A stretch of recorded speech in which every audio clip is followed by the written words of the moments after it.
Vamos a leer Colosenses 3, del versículo 22 hasta el capítulo 4, versículo 1. Colosenses 3, versículo 22 hasta el capítulo 4, versículo 1. Acompáñame ahí con tu vista. Dice: siervos, obedezcan en todo a sus amos en la tierra, no para ser vistos como los que quieren agradar a los hombres, sino con sinceridad de corazón, temiendo al Señor. Todo lo que hagan, háganlo de corazón, como para el Señor y no para los hombres, sabiendo que del Señor recibirán la recompensa de la herencia. Es a Cristo el Señor a quien sirven. Porque el que procede con injusticia sufrirá las consecuencias del mal que ha cometido, y eso sin acepción de personas. Amos, traten con justicia y equidad a sus siervos, sabiendo que ustedes también tienen un Señor en el cielo. Padre, te rogamos, aparta nuestros ojos, nuestra mente de cosas inútiles y danos vida mediante tu palabra. Abre nuestros ojos para que veamos las maravillas de tu ley.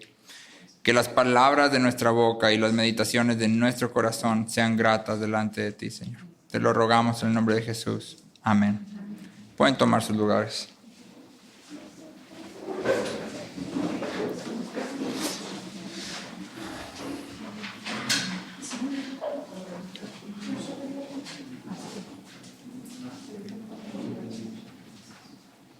Aquí hay una pregunta para ustedes.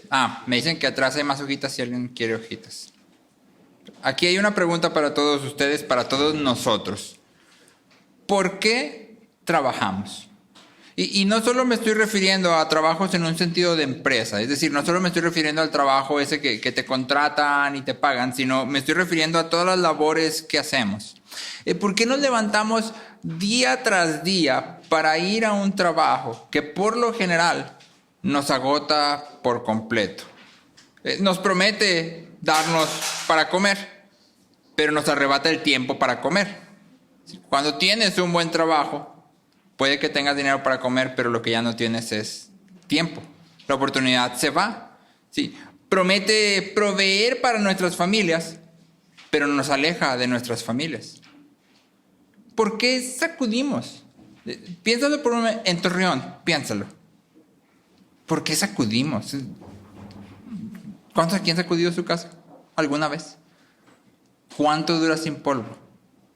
30 segundos. 2 minutos. ¿Por qué sacudimos? ¿Por qué limpiar el cuarto todos los días? ¿Por qué limpiar la casa todos los días, cada tercer día? ¿Por qué hacemos todo esto? Conste aquí que estas cosas las hacemos nosotros finalmente porque nosotros decidimos hacerlas. Es algo que nosotros emprendemos. Y aún para los muchachos, tal vez tú no lo haces por decisión propia, sino que tus papás te dicen, pero aún cuando te lo dicen, es para beneficio tuyo. Tú duermes en tu cuarto. ¿Sí? Cuando lo limpias, es para beneficio tuyo. ¿Sí? Tus papás generalmente no pasan mucho tiempo en tu cuarto. ¿Sí? Entonces, todas estas cosas las hacemos hasta cierta medida porque decidimos y para beneficio propio. Pero en este pasaje, Pablo se está dirigiendo a los esclavos. Y es importante que tú y yo pensemos. ¿Qué significado o qué valor podría encontrar un esclavo en su trabajo? ¿Cómo el trabajo de un esclavo podría ser de alguna forma significativa o valiosa? En la cultura griega, un esclavo era considerado un artículo de propiedad, una herramienta para ser usada. Eso era lo que un esclavo era. ¿Cómo entonces puede el esclavo, sin dejar de ser esclavo, encontrar significado en lo que hace día tras día? Porque este esclavo se iba a despertar mañana, ¿y qué iba a hacer? Esclavo. ¿Y pasado mañana? Esclavo. ¿Y pasado mañana? Esclavo. Y todos los días se va a levantar para hacer este mismo trabajo, ser un esclavo. Digo, aquí nadie es esclavo, pero muchas veces nos sentimos como si fuéramos. Y nos levantamos día tras día a hacer este trabajo que no nos gusta, pero que de una u otra manera sentimos que estamos obligados a hacerlo. ¿Sí? Y vivimos entonces como si fuéramos esclavos, como si nuestro trabajo no tuviera ningún sentido. Pero Pablo aquí lo que hace es que redirige la mirada, tanto de los esclavos como de los amos, a fin de darle el sentido correcto a todo lo que hacen. Y cuando Pablo redirige la mirada de esclavos y de amos, también redirige la nuestra. Porque si lo que Pablo enseña aquí respecto al trabajo aplica para un esclavo, aplica para nosotros. Y quiero ser entonces claro desde el inicio. Dios ha dado el trabajo como algo esencial para nuestras vidas. Una de las ideas más choqueantes para los niños de la escuela es cuando les decimos, oye, ¿sabes que en el cielo vas a trabajar? Y entonces es como, ¡ah! Porque creemos que el trabajo es algo que estorba. Que no, o sea, si estás en el cielo, pues obviamente en el cielo no trabajas, porque el trabajo lo vemos como algo malo, pero no es así. No es así. El trabajo es algo que Dios nos ha dado y es esencial para nosotros. Keller comenta esto, la Biblia comienza hablando sobre el trabajo tan pronto como comienza a hablar. Porque Génesis 1 comienza con la obra de Dios de creación. De hecho, él dice, lo primero que encontramos en la Biblia es la semana laboral más productiva de toda la historia del universo. Dios creando. Así de importante y así de fundamental es el trabajo. Tú y yo fuimos creados para deleitarnos en Dios a través del trabajo. Y el pecado obviamente ha torcido esto. Pero no ha quitado su lugar fundamental. No ha quitado su lugar esencial. Dios dio el trabajo como un medio para deleitarnos. Y eso significa que la forma en que tú trabajas y la motivación por la que trabajas revela tus ídolos. Revela quién es tu Dios. Revela cuál es tu tesoro. Porque el trabajo es un medio para el deleite. Para el deleite en Dios. Y entonces tú y yo tenemos que detenernos y pensar, ¿por qué hago lo que hago? Todo lo que hago. Tú tal vez eres un muchacho y dices, yo no tengo un trabajo. Bueno, pero todos los días te levantas. Y si estás en temporada de escuela, todos los días vas a la escuela. ¿Por qué vas a la escuela? ¿Cómo haces tus labores de la escuela? Tú tal vez eres una mamá que te quedas en casa, pero la casa es una labor en sí misma bastante pesada. ¿Sí? ¿Por qué todos los días hacer la labor de la casa? ¿Y cómo deberíamos de hacerla? Y entonces queremos entender, como creyentes, cómo deberíamos de trabajar. Vamos a ver entonces aquí, Pablo expone una meta, una motivación, un Señor. Una meta, una motivación, un Señor. Lo primero que Pablo hace es mostrarnos dos formas de trabajar. ¿Sí? Una meta. Esta meta moldea la forma en que trabajamos. Y Pablo contrasta el deseo de ser vistos, de ganar reconocimiento, de agradar a otros, de ganar reputación, con el deseo de temer al Señor, de reverenciarlo, de reconocerlo como Señor. Sí, estas son dos formas de trabajar. No hay más, Tú y yo solo podemos trabajar de una de estas dos formas. O trabajamos para ser vistos, para agradar a otros, para recibir reconocimiento, para obtener éxito, identidad, satisfacción, plenitud en el trabajo. O trabajamos para reverenciar al Señor. ¿Sí? Estas son las únicas dos formas en que podemos trabajar. Por un lado, la meta del trabajo puede ser engrandecerme a mí mismo. Puede ser que lo que yo activamente estoy buscando sea éxito profesional, desarrollo profesional. Puede ser que lo que yo quiero, sí, es ser reconocido. Y ojo, estoy hablando de todo, porque tal vez tú eres mamá y dices, bueno, no hay éxito profesional en ser mamá. Tal vez no específicamente así, pero sí podemos buscar el éxito como mamás y como papás. ¿Sabes cómo lo buscamos? Cuando queremos que nuestros hijos sean específicamente como nosotros queremos que sean. ¿Sí? Y les empezamos a enseñar, cuando estés en público debes de portarte así, cuando estés en público no hagas esto, cuando estés en público no hagas aquello. ¿Por qué les enseñas eso? Bueno, porque como papá, pues uno se siente feo. Cuando tu hijo está ahí y le dices, hijo, no. Y su respuesta es, y si sientes ay, no, me están viendo. Ay, ¿qué van a pensar de mí? Ay. Y soy el cristiano del grupo, ¿sí? Soy el líder, ¿sí? Y pensamos, esas cosas pasan por nuestra mente, claro que sí. Y buscamos el éxito cuando empezamos a, no me vuelves a hacer eso. En público no me vuelves a hacer eso porque está mal. El problema no es que esté mal, el problema es que nos avergüenza. ¿Sí? Y entonces empezamos a convertir la labor de ser papá o mamá, en algo que hacemos para engrandecernos. Lo mismo pasa con la limpieza de la casa. Limpiar la casa no es malo, es bueno. Ojalá tengas tu casa limpia. Pero si al mínimo regadero que tus hijos, que la visita hace, tú te enojas, aunque sea un enojo así pequeñito de esos que no explotan, estás diciendo algo de ti. Porque en este mundo, y específicamente en esta ciudad, tu casa se va a ensuciar. Sí o sí se va a ensuciar. No puedes convertir la limpieza de tu casa en algo que te da valor. Es absurdo. Pero aunque es absurdo, lo intentamos hacer muchas veces. Invitas a alguien a tu casa y 2 horas antes, 5 de la mañana, ya estás lavando todo. Barriendo la calle, hasta la calle del vecino te vas, de la carretera, le limpias las ventanas, trapeas. Lo que no se hace generalmente, pero hoy se hace. ¿Sabes por qué hoy se hace? ¡Hay visita! ¿Qué van a decir de mí? Si no, ¿qué van a pensar? No, límpiale eso, límpiale aquello, le pintas la pared. ¿Por qué? Porque si en realidad estamos abriendo, si yo en realidad estoy abriendo mi casa, si es genuino, si es de verdad, eso implica que te voy a invitar a mi casa como mi casa es. Así como es. Eso significa que, sí, claro, voy a tratar de tener ordenada, pero no porque tú vengas, sino porque trato de tenerla ordenada, porque es algo que Dios me dio y quiero ser un buen administrador. Pero seguramente vas a entrar, y en mi casa por lo menos, con mucha seguridad vas a ver algunos juguetes por ahí tirados, vas a ver unas cosas de colorear que no están en su lugar, o que están en su lugar, sí, pero no es su lugar. Vas a ver tal vez algo de trastes sucios. Sí. Esa es mi casa de verdad. Sí, lo otro es una apariencia. Pero muchas veces tú y yo convertimos estas cosas pequeñitas que Dios ha puesto en nuestras manos en formas de engrandecernos. Si sea profesional o no, lo convertimos en formas de engrandecernos.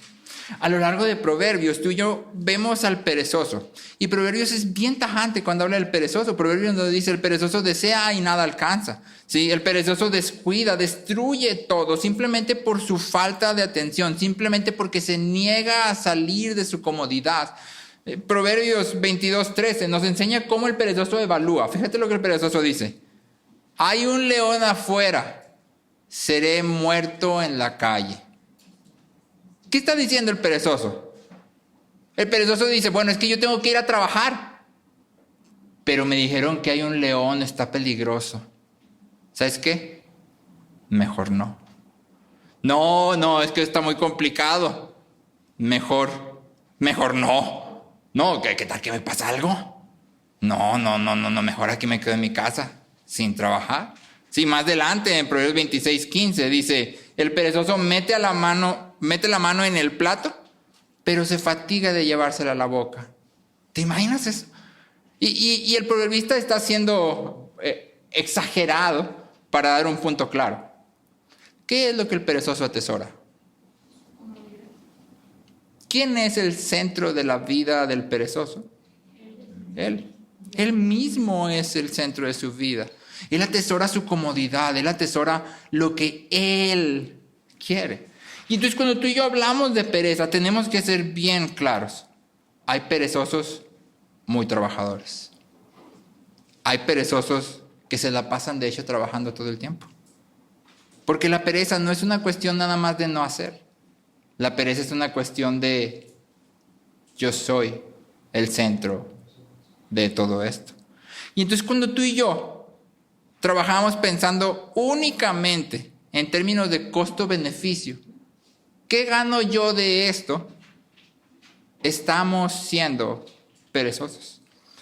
Cuando yo trabajo simplemente para mí mismo, estoy siendo perezoso. Y todo lo que Proverbios me advierte una y otra vez acerca del perezoso va a venir. Porque la Biblia dice, ¿hasta cuándo, perezoso, vas a levantarte? ¿Sí? Un poco de dormitar, un poco de sueño. Así vendrá tu destrucción como caminante. Y en nuestra época ya no decimos tu destrucción como caminante. ¿Sabes cómo le llamamos? Le llamamos burnout.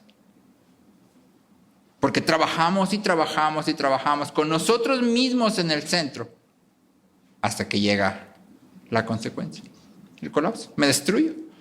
Yo mismo me consumo porque yo soy el centro de mi trabajo. Entonces piensa en tus deberes. Los más chicos, piensa.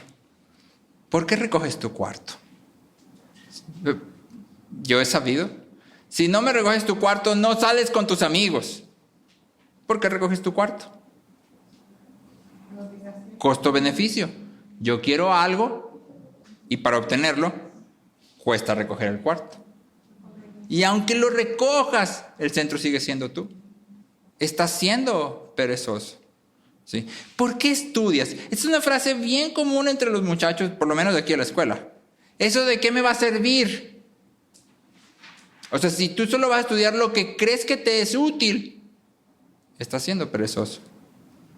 No sé, de los adultos, ¿alguno ha necesitado alguna vez usar un binomio cuadrado perfecto para resolver algo en la casa? Nadie nunca, ¿verdad? O sea, lo ves y nunca jamás vuelves a saber para qué se usan. Pero en su momento sirvieron. Te sirvieron para aprender a pensar. Te sirvieron para desarrollar tus capacidades. Pero más que si sirven o no sirven, era lo que te tocaba hacer. Por eso lo hago. ¿Sí? ¿De qué me va a servir? Bueno, no. Es que Dios no te llama a aprender lo que te va a servir. Dios te llama a aprender lo que Él te ha llamado a aprender. Si te sirve o no te sirve, tú no puedes decidirlo. ¿Sí? Eso solo Dios lo sabe. ¿Sí? Piensa más arriba. Piensa en los adultos. ¿Por qué trabajas? ¿Por qué vas al trabajo día tras día? Porque si tú dices, bueno, es que yo voy a trabajar porque necesito comer. No sabes, el mandado ya está cada vez más caro. Bueno, estás pensando solamente en costo-beneficio. Yo necesito esto y el medio para obtenerlo es el trabajo. Y luego nos asombramos. Oh, es que el trabajo me hace sentir totalmente destruido, devastado. Ya no puedo más. Esta es una anécdota personal de la cual no me enorgullezco. Tuve un trabajo alguna vez. Te voy a platicar cómo era mi trabajo. Mi trabajo no tenía horario de entrada ni de salida. Pero eso era bueno. Porque significaba que tal vez el ingeniero me podía hablar hoy a las 10. Y me decía, oye Aarón, vente a tal lado. Generalmente íbamos a Lala. Y yo iba a Lala. Estaba ahí en Lala, en las oficinas de los ingenieros. Pregúntame qué hacía. Nada. Nada. O sea, de verdad no hacía nada. Así, nadota. Y no porque yo no quisiera, sino porque él me llevaba así de que, vente. Y luego entras a las oficinas y me decía, aquí espérame, voy a platicar con fulanito. Y se me iba a platicar con fulanito. Y ahí estaba yo afuera. A las 11 salíamos y yo me iba a mi casa. Miércoles, jueves, viernes, no me hablaba. El lunes que sigue, me hablaba a las 5 de la tarde. Oye, Aarón, vente. Iba 2, 3 horas. Pregúntame qué hacía. Nadota. Nadota. De verdad, te lo digo de verdad. Nada, o sea, no hacía nada.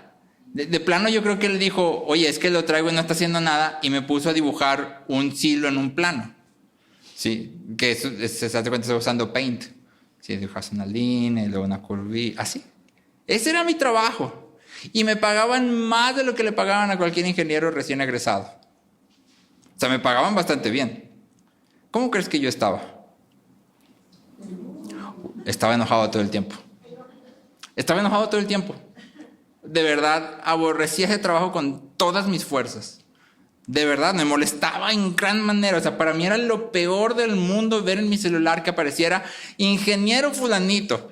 Y yo le platicaba a mis amigos y mis amigos, no, hombre, pues a mí dime, yo voy. Y yo, no, es que de verdad, o sea, no lo soporto. No puedo. ¿Por qué crees que no podía? No podía porque yo quería hacer otra cosa. Yo quería usar mi tiempo para otra cosa. ¿Quién era el centro de eso? ¿Por qué me aplastaba este trabajo fabuloso? Porque es un trabajo fabuloso. Yo ahorita lo reconozco. Digo, estaba muy mal, o sea, estuve muy mal. Era un trabajo de verdad fabuloso que tenía parte, el ingeniero me había contratado con miras a crecer bastante. Sí. y yo lo desperdicié completamente. ¿Por qué? ¿Por qué me aplastaba un trabajo tan maravilloso? Porque yo era el centro. Porque yo era el centro. Porque yo estaba siendo perezoso y por lo tanto el trabajo aplasta. Porque quería a través del trabajo obtener algo y ese trabajo no me lo daba. Y entonces como no me lo daba, odio ese trabajo. Yo no lo quiero. Si es feo, es horrible, es el peor trabajo que he tenido en mi vida. Y no es cierto. El problema no era el trabajo, el problema era yo. Mi corazón estaba centrado en mí mismo. Y entonces tú y yo tenemos que evaluarnos. ¿Por qué trabajamos? ¿Por qué nos levantamos día tras día? Porque Pablo dice, esta es una forma de trabajar. Puedes ser perezoso, puedes ponerte en el centro, puedes esperar que el trabajo te engrandezca y te dé todo lo que tú quieres. O puedes hacer todo para el Señor. Puedes hacer todo lo que tú haces para el Señor. Y hacer todo lo que nosotros hacemos para el Señor significa que nuestro trabajo no debería de ser meramente una forma de ganar dinero. Ni debería de ser un medio por el cual pretendemos alcanzar plenitud o satisfacción. Ni debería de ser un mal necesario. Tú y yo vemos en Génesis que aunque Dios estaba sumamente complacido con su creación, recuerdas que dice que Dios vio todo lo que había creado en el día 7 y aquí que todo era muy bueno. O sea, Dios ve todo y dice, o sea, está increíble, obvio, ¿verdad? Lo hice yo. Está bellísimo. Pero aunque Dios estaba sumamente complacido, había algo que faltaba. Porque inmediatamente después, en Génesis 2:5, leemos, no había hombre para cultivar la tierra. No había hombre para cultivar la tierra. Y entonces el Creador se inclina, por así decirlo, para resolver este problema. Y en Génesis 2, versículos 7 y 8, leemos. Entonces el Señor Dios formó al hombre del polvo de la tierra. Quiero ser enfático, la palabra que usa aquí el autor para decir formar, implica la idea de lo que Dios no ha hecho en todos los días anteriores. En todos los días anteriores Dios dijo, sea la luz, pum, luz. Produzca la tierra seres vivientes, pum, seres vivientes. Produzcan los mares seres vivientes. Pero aquí no. Aquí Dios forma y eso implica el uso de sus manos. O sea, Dios se agacha, agarra la tierra y de ahí forma un ser viviente. Y el Señor Dios plantó un huerto en Edén al oriente y puso allí al hombre que había formado. El Señor Dios tomó al hombre y lo puso en el huerto del Edén para que lo cultivara y lo cuidara. Contemplemos, maravillémonos de ver al Rey de todo el universo con las manos en la tierra. Y entonces vemos aquí que nuestro trabajo, nuestra labor, es un llamado divino. Nuestra labor, la que sea, es un llamado divino. Es una oportunidad para reflejar al Dios que nos creó. Seamos el dueño de una empresa o el conserje de una escuela, el empleado del mes o la madre de niños que todavía no alcanzan a comprender todo lo que haces por ellos. En Cristo, nuestra labor se convierte en un acto de adoración. En Cristo nuestra labor se convierte en un acto de adoración. Lutero dice, parece poca cosa cuando una doncella cocina o limpia o hace otras tareas del hogar. Pero ya que el gobierno de Dios está presente aquí, aún este pequeño trabajo debe ser alabado como un servicio a Dios, superando por mucho la santidad y el ascetismo de las monjas y los monjes. ¿Por qué? Porque Dios es soberano sobre todo. La más minúscula de las tareas que tú hagas en Cristo es un acto de adoración. En Génesis tú y yo vemos a Dios como jardinero. Qué poco reconocimiento le damos tú y yo a los jardineros, la verdad. Creo que cada vez más conforme avanzamos, ¿sí? Pero en Génesis vemos a Dios como jardinero. Planta un jardín, un huerto. Y en el Nuevo Testamento lo vemos como carpintero. No dueño de una empresa, no un emprendedor, no un tiburón. Un carpintero haciendo una labor normal que requería todo su esfuerzo físico. Cualquiera que sea nuestro trabajo, siempre que sea legítimo, proviene en última instancia del trono soberano de un Dios que trabaja. Y reconociendo esto, tú y yo queremos hacer nuestro trabajo con sinceridad de corazón, como Pablo lo pone. O como otra versión dice, con un corazón sencillo. Sencillo significa que no tiene, no sencillito, no, que no tiene partes, que no está dividido, que busca una sola cosa: glorificar a Dios al imitarlo en el trabajo. Glorificar a Dios al imitarlo en el trabajo. Y entonces la pregunta para nosotros es esta: ¿cómo se verían tus tareas diarias si las hicieras con un corazón sincero? Esto significa que nuestro trabajo, sea cual sea que tengas, tu labor, sea cual sea que hagas, es un llamado que Dios te ha dado para reflejarlo. Pensemos por un momento. Alguien me preguntaba esta semana, uno de los muchachos, no recuerdo quién, que si no hablaba con mis amigos de la prepa. Y mi respuesta fue: no hablo ni con mis amigos de la universidad. Ahora, de este lado digo, ¿cómo me equivoqué? Porque estando ahí, yo no aproveché ese llamado de estar en la universidad para hacer amistades profundas con estas personas. Porque si la labor, el trabajo, es una oportunidad para reflejar a Dios, ¿cómo se comporta Dios con nosotros? ¿Nos ama? ¿Se interesa por nosotros? ¿Hace preguntas? ¿Se acerca? ¿No nos rechaza porque somos pecadores? Al contrario, me gustó mucho el pasaje que leímos ahorita, el Salmo: ríos de lágrimas derramo porque ellos no guardan tus mandamientos. Sí, o sea, no los veo pecar y me enojo y digo, no, guácala, son pecadores. No, los veo pecar y lloro. Lo que se enciende en mí es compasión. Y entonces, pregunta para todos aquí, para los más grandes: ¿estás amando a la gente que te rodea en tu labor? Sí, todos, si eres un trabajador, pues en tu empresa, sí, con los que te codeas.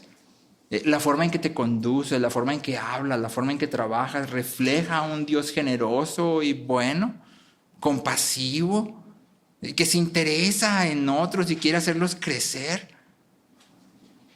Para los que están en casa, ¿estás amando realmente a tus hijos, interesándote en ellos? No interesándote en que ellos hagan lo que tú dices, sino interesándote en ellos genuinamente, en conocerles. Si alguien te pidiera, ¿me puedes dar una radiografía del corazón de tu hijo? ¿Podrías entregarla? Estos son sus temores, estos son sus tesoros, estos son los ídolos con los que lucha. Eso es en lo que está trabajando ahora. Esto es lo que yo veo que Dios está obrando en él en este tiempo. Sí. ¿Estamos amando a las personas que nos están rodeando? ¿Cómo se vería recoger tu cuarto? ¿Cómo se vería lavar trastes? ¿Cómo se vería ir a la oficina y convivir con tus compañeros si tomamos nuestro trabajo como un llamado divino? A través de la forma en que trabajamos, queremos que otros conozcan y amen a Dios. ¿Sí? Y ojo, esto no significa que tienes que ser 10 veces mejor que todos los que están. No somos llamados a ser 10 veces mejor que otros, porque no podemos ser 10 veces mejor que otros. Hay gente allá afuera que es más lista que nosotros, que es más capaz que nosotros. En su gracia Dios así ha dado. No soy llamado a ser 10 veces mejor que nadie, pero sí soy llamado a amar, a reflejar a Cristo a aquellos que están a mi alrededor, a ser íntegro, responsable, diligente. Que cuando la gente vea mi forma de relacionarme y de trabajar, vea que hay algo distinto. Vea que hay algo que es totalmente y radicalmente diferente de lo que hay en otras personas.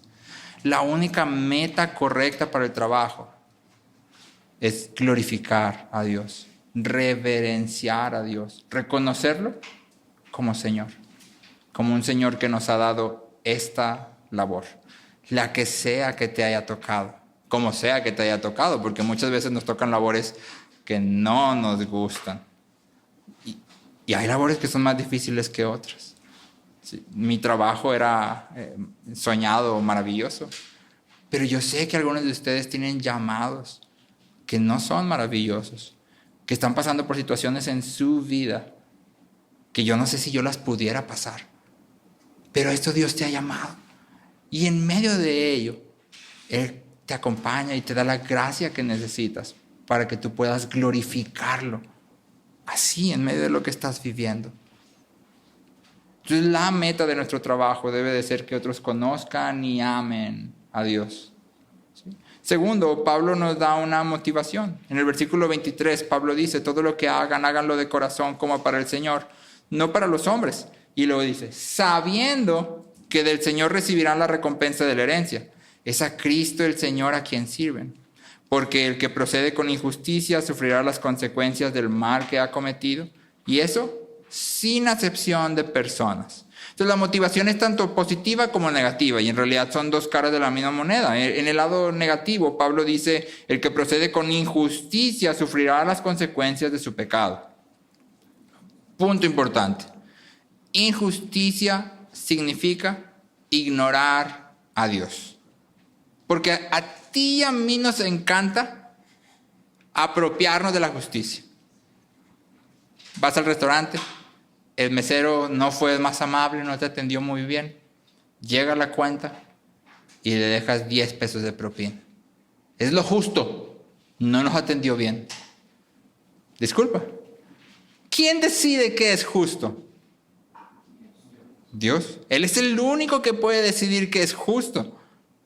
Y entonces cuando hablamos de injusticia, no estamos hablando de tu criterio, ni de tus ideas, ni de las ideas de nadie. Estamos hablando de lo que Dios ha dicho, de su persona. ¿Sí? Injusto es todo lo que miente acerca de quién es Dios. ¿Sí? Entonces cuando tú vas al restaurante, piénsalo. ¿Cuánto quieres dar de propina? ¿Quieres ser justo? Es decir, ¿quieres reflejar a Dios? ¿Cuánto quieres dar de propina? Porque a veces nos mantenemos en el mínimo. 10%. Y podemos dar más, pero no es que 10% es suficiente. Y al hacerlo así, estamos mintiendo sobre Dios, porque Dios no es, voy a decir, pichicato, ¿o sí? Al contrario, Dios es abundantemente generoso. Abundantemente generoso. Y si tú y yo podemos dar y decidimos no dar, estamos siendo injustos. Porque no estamos proclamando quién es Él. Y entonces Pablo dice, el que procede con injusticia va a sufrir las consecuencias de sus acciones. ¿Sí? Nuestro pecado tiene consecuencias y esas consecuencias nos alcanzan. Y Dios es bueno y nos acompaña en medio de las consecuencias, pero no las quita. Sufrimos las consecuencias de nuestro pecado. Por otro lado, en el sentido positivo, Pablo dice, ustedes saben que recibirán la recompensa de la herencia. Sí, en otro pasaje, hablando algo similar, en 1 Corintios 15:58, Pablo dice, por tanto, mis amados hermanos, estén firmes, constantes, abundando siempre en la obra del Señor, sabiendo que su trabajo en el Señor no es en vano. Y aquí es bien importante entender que la palabra trabajo, donde dice sabiendo que es su trabajo, significa aquello que haces de manera rutinaria. Actividades, empleos, ocupaciones, tareas. Aquello que haces de manera rutinaria, ese es tu trabajo en el Señor. Si en nuestra casa teníamos un rol, aquí con Noni, yo ya no estoy aquí, de deberes del hogar. Entonces, yo ya no me acuerdo, pero por decir algo, el lunes me tocaba mi barrer y trapear, el martes me tocaban los trastes, el miércoles me tocaba algo así, ¿no? Esas son mis rutinas diarias, mis actividades rutinarias. Y Pablo está diciendo, tus actividades rutinarias en el Señor no son en vano. ¿Por qué sacudimos la casa si se va a empolvar a los 3 segundos? Porque no es en vano. Es lo que Dios nos ha dado para hacer. ¿Sí? Nos ha dado una casa que tenemos que cuidar. ¿Por qué limpiamos el cuarto? Porque Dios nos ha provisto de un cuarto que queremos cuidar siendo buenos administradores de ello. ¿Por qué trabajamos? ¿Por qué educamos a los niños? ¿Por qué cocinamos todos los días para las mamás o los papás? ¿Por qué hacemos todo ello? porque Dios nos lo ha dado para hacerlo, ¿sí? Porque tenemos una esperanza. Hebreos 10:34 dice, aceptaron con gozo el despojo de sus bienes, sabiendo que tienen para ustedes mismos una mejor y más duradera posesión. Esta es la recompensa de la herencia. Tú tienes algo eternamente valioso. Y todo lo que tú haces el día de hoy, incluso las cosas más minúsculas, están apuntando a eso. Tengo una herencia eterna. Mi trabajo es insignificante, soy el contador de clavos de la empresa. Pues no importa, si esa es la vocación que Dios te ha asignado, el llamado de Dios. Dios ve tu trabajo y lo considera valioso. Todo buen esfuerzo, incluso el más sencillo, realizado en respuesta al llamado de Dios, tiene importancia eterna. Tiene importancia eterna. En Mateo 26 leemos esta historia. Dice, estando Jesús en Betania, en casa de Simón, que había tenido una enfermedad en su piel, se acercó una mujer con un frasco de alabastro lleno de un perfume muy caro, y lo derramó sobre la cabeza de Jesús mientras él estaba sentado a la mesa. Al ver esto, los discípulos se indignaron. ¿Para qué este desperdicio?, dijeron. Podía haberse vendido este perfume por mucho dinero para dárselo a los pobres. Consciente de ello, Jesús dijo, ¿por qué molestan a esta mujer? Ella ha hecho una obra hermosa conmigo. Y me gustan mucho las palabras de Jesús. Ella ha hecho una obra hermosa. Esta no era una ungidora profesional. ¿Sí? De hecho, no lo hizo de la manera que generalmente se haría. ¿Sí? Ella simplemente vino e hizo un acto de amor hacia Jesús. Ungió su cabeza. Un acto de amor minúsculo. Minúsculo. Dime, ¿en qué sentido alivia la angustia de Cristo de lo que sabe que va a venir, que le hayan ungido la cabeza? En ninguno. Lo hizo de pronto millonario, más popular, lo volvió a alguien que la gente amaba porque le ungió la cabeza. No, es una obra minúscula, pero Jesús voltea y le dice, ella ha hecho una obra hermosa. Y eso debería ser asombroso para nosotros, que incluso las cosas más minúsculas que hacemos, Dios las ve y dice, está haciendo una obra hermosa. Incluso más cuando tú y yo sabemos, reconocemos que la mayoría de las cosas que hacemos, por no decir todas, están manchadas por el pecado, de una o de otra forma. Y aún así Dios voltea y ve nuestras obras y dice, es una obra hermosa. Dios reconoce y considera nuestras obras. Nada pasa desapercibido. Nada, en absoluto. Para los papás que se desgastan una y otra vez con los hijos. Y los hijos que parece que no reconocen, no entienden, no quieren reconocer. Dios no pasa por alto lo bello que hacemos como un llamado que Él nos ha hecho. Para los hijos que se esfuerzan y los papás parecen no reconocer el esfuerzo que hacen, que se esfuerzan por responder a lo que sus papás piden de ellos, por tener tu cuarto recogido, tal vez en un criterio que no alcanza a llegar al estándar de tu papá o de tu mamá, pero te esfuerzas y tu papá parece que no lo reconoce o tu mamá parece que no lo reconoce. Dios sí lo reconoce. Para Dios es valioso. Y eso a ti y a mí debería darnos esperanza, motivación. Es que mi jefe no valora lo que hago. Bueno, tú tienes un amo más grande que el Señor que tienes aquí. Tienes un Señor más importante. Es para Él, para quien trabajas, y Él sí lo ve. Él sí se da cuenta de todo lo que cuesta y lo considera hermoso. Y entonces Pablo pues nos ha dado una meta. Queremos que la gente conozca y ame a Dios a través de la forma en que trabajamos. Queremos reverenciarlo y queremos hacerlo porque Él ve nuestro trabajo. Él nos ha dado este llamado y Él nos ha prometido una herencia eterna. Sí, tenemos confianza segura, inmutable, inamovible de que llegaremos y disfrutaremos de Él. Pero finalmente, Pablo nivela el terreno. Porque cuando tú y yo llegamos a leer de la esclavitud, siempre hay como esta cuestioncita de, ay, Pablo le está dando consejos a los esclavos, pero que no la esclavitud es mala. Pero Pablo hace algo que es muy interesante y que es importante que tú y yo notemos, porque Pablo deja bien claro que no está hablándole solamente a los esclavos. Y lo hace de tres formas, fíjate. Primero, Pablo se dirige a los amos. En el versículo 4.1, Pablo les dice, amos, acuérdense que ustedes también tienen un Señor. Es decir, a ver, amo, tú también eres un siervo. Amo, tú también eres un siervo. Si no estás por encima de tu siervo, tú también eres un siervo. Y entonces nivela el terreno, ¿no? Aquí tienes siervos, los amos estaban aquí en la cultura griega, pero Pablo dice, no, es que tú también tienes un Señor. Pero no solo eso, sino que en segundo lugar, Pablo eleva a los esclavos de una manera increíble, porque cuando Pablo les dice a los esclavos, sabiendo que del Señor recibirán la recompensa, esto para un esclavo le hubiera volado la cabeza, porque era bien claro, y de hecho Pablo lo dice en otras porciones, como en Gálatas, que los siervos no reciben recompensa. Los siervos no reciben herencia. ¿Sabes quién recibe herencia? Los hijos. Y entonces cuando Pablo viene y le dice a los esclavos, ustedes van a recibir herencia, les está diciendo, no eres siervo nada más, eres hijo. Eres hijo, tu identidad está siendo fundamentalmente cambiada. Tú eres un hijo de Dios que va a recibir herencia.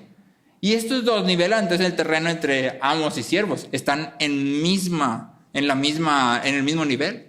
¿Sí? Ambos son siervos del Señor que van a recibir herencia porque también son hijos.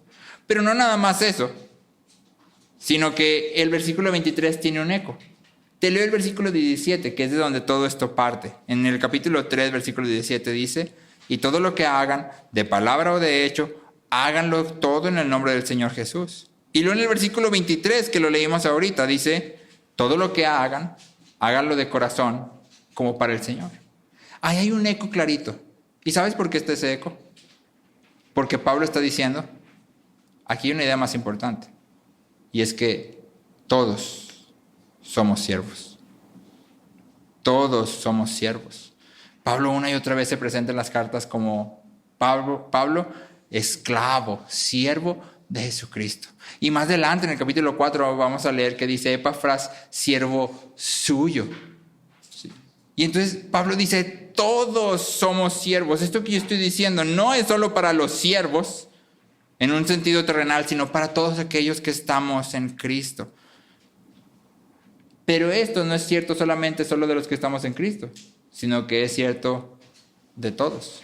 En Romanos 6, versículo 16, Pablo dice, ¿no saben ustedes que cuando se presentan como esclavos a alguien para obedecerle, son esclavos de aquel a quien obedecen?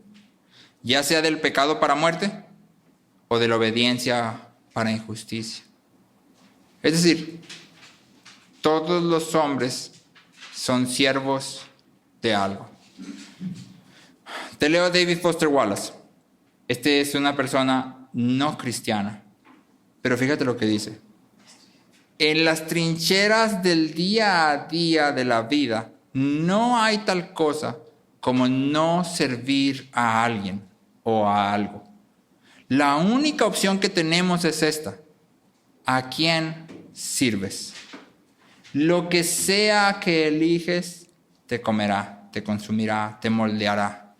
Si eliges servir al dinero y los bienes materiales, si de ellos sacas el sentido de la vida, nunca tendrás suficiente. Nunca sentirás que tienes suficiente. Si eliges servir a tu cuerpo, a la belleza y ser atractivo, siempre te vas a sentir feo. Y cuando venga el tiempo y los años se manifiesten, morirás 1,000,000 de veces antes de que al fin te entierren.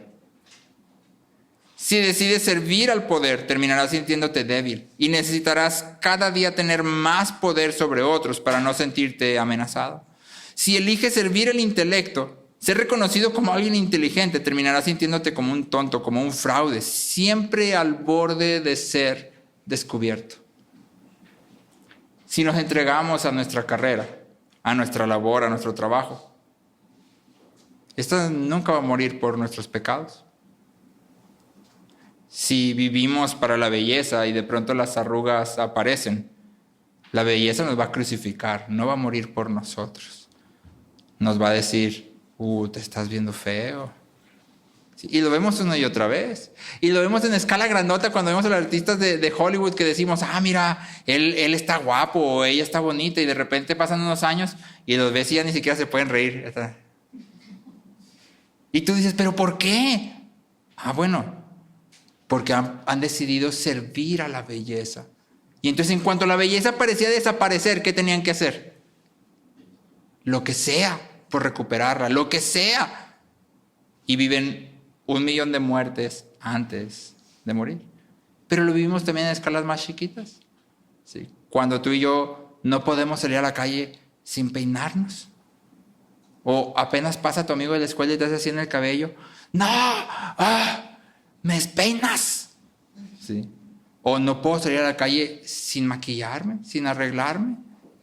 Estoy poniendo a la belleza como algo a lo que tengo que servir. Si la belleza no está, lo que yo considero belleza, porque no quiere decir que te sientas guapísimo. Puedes decir, bueno, no soy tan guapo, pero dices, tengo que tener por lo menos esto.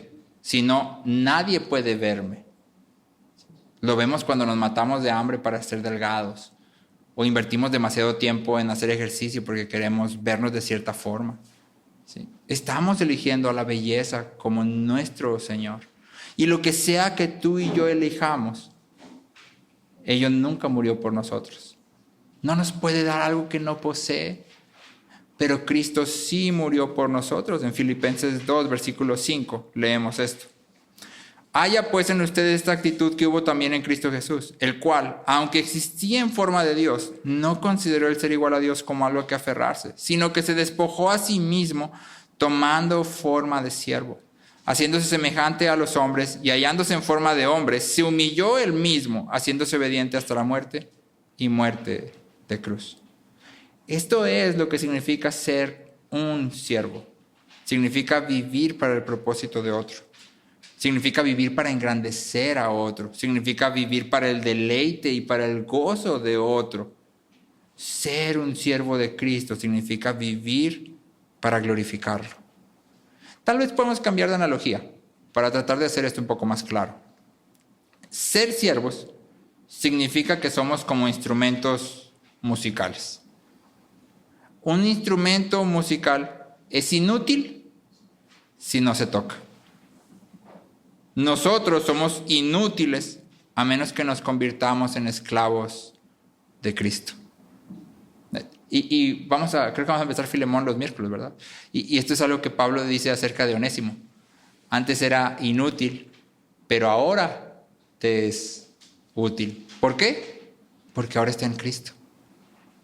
Un instrumento es inútil si no se toca. Y así como el instrumento da gloria a su maestro, nuestra única meta es dar gloria a nuestro maestro. Si alguna vez has estado en un concierto de piano, de lo que sea, termina el pianista de tocar y tú no dices, wow, qué increíble piano. Se tocó espectacular. ¿Verdad que no? Porque el asombro no está en el piano, el asombro está ¿en dónde? El que lo toca. ¿Sí? Y es lo mismo para ti y para mí. Además, como instrumentos, no tenemos nuestra propia voluntad, ya que somos llamados a ser una extensión de la voluntad de nuestro Maestro. Y entonces podemos regresar y responder la pregunta que hacíamos al inicio. ¿Por qué trabajamos? ¿Por qué nos levantamos cada día para ir al trabajo? ¿Por qué sacudimos? ¿Por qué limpiamos el cuarto todos los días? ¿Por qué barremos? ¿Por qué criamos a los niños? ¿Por qué tenemos este trabajo que igual no es nuestro trabajo soñado, pero es el que Dios nos ha dado? ¿Por qué perseverar en ello? Bueno, lo hacemos porque eso es lo que Dios ha puesto en nuestras manos para hacer. Este es el llamado que Él nos ha dado. Esta es la forma en que lo glorificamos día tras día. Así es como a Él le ha placido que adoremos. Tal vez, para regresar a nuestra analogía, tú querías ser un piano, o un trombón, o un cello, que todo mundo te vea, un tololoche. Pero Dios quiso que fueras el triángulo. Y bueno, Dios es el maestro de la orquesta y si Él dice, oye, yo quiero que tú seas un triángulo. Y que no hagas melodía, lo único que haces es un pequeño ting. Que incluso, yo he visto triángulos en orquestas. Nunca sé cuándo suena. O sea, tengo que estar viendo el triángulo para decir, sonó. Porque es un sonido minúsculo. Pero si Dios te ha llamado a hacer un triángulo, tú, ¡ting! Esa es la adoración que Él espera de ti. Esa es.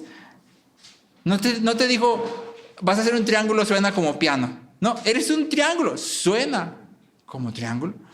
¿Sí? Eres un pandero, suena como pandero. Eres una trompeta, suena como trompeta. Lo que sea que Dios te ha dado para hacer, esa es la forma que Él te ha llamado a adorarlo.